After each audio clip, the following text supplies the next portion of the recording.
Good evening, everybody, and thanks for joining us. I'm Sean Mooney. We launched our Searching for Solutions series to tackle our community's biggest problems and look for solutions. And one of Tucson's most visible challenges is the unsheltered crisis in our city. That's why all month long, News 4 Tucson is dedicated to bringing you stories about the work that is being done locally on the issue and what other cities, our size and bigger, are doing to address the problem successfully. News 4 Tucson's Monica Garcia joins us now with the City of Tucson's efforts to solve this growing problem.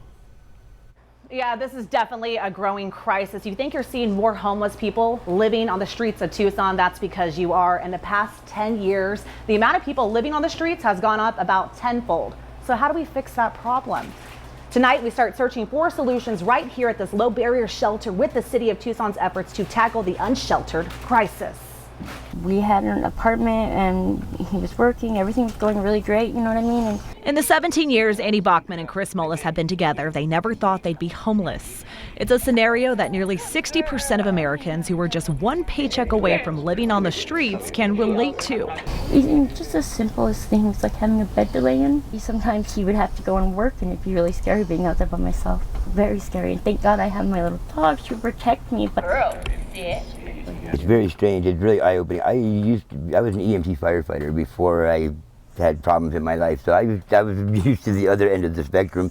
Last year, the city-funded Housing First program fast-tracked the opening of this former fire station into a 70-bed emergency low-barrier shelter. Low-barrier shelters allow people to stay here short-term with minimal requirements. Not a traditional shelter is. So they can bring their pets.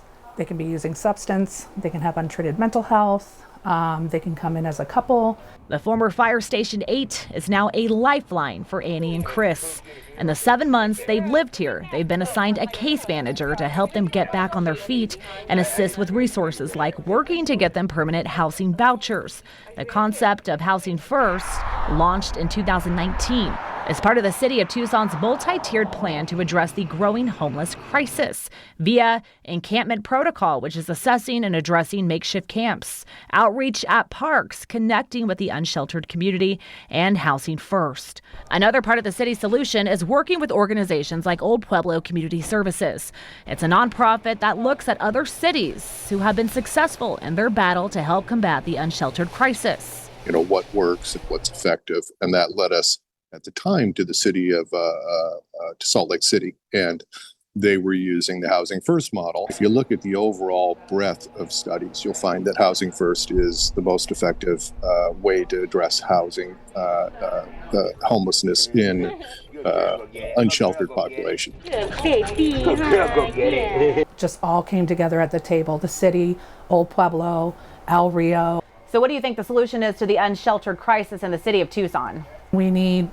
We need a place to put them so they're not stagnant in the shelters. Like, we need an avenue out, and we do that. We do specialty Section 8 vouchers through the City of Tucson so our people don't become stagnant, but there's never enough.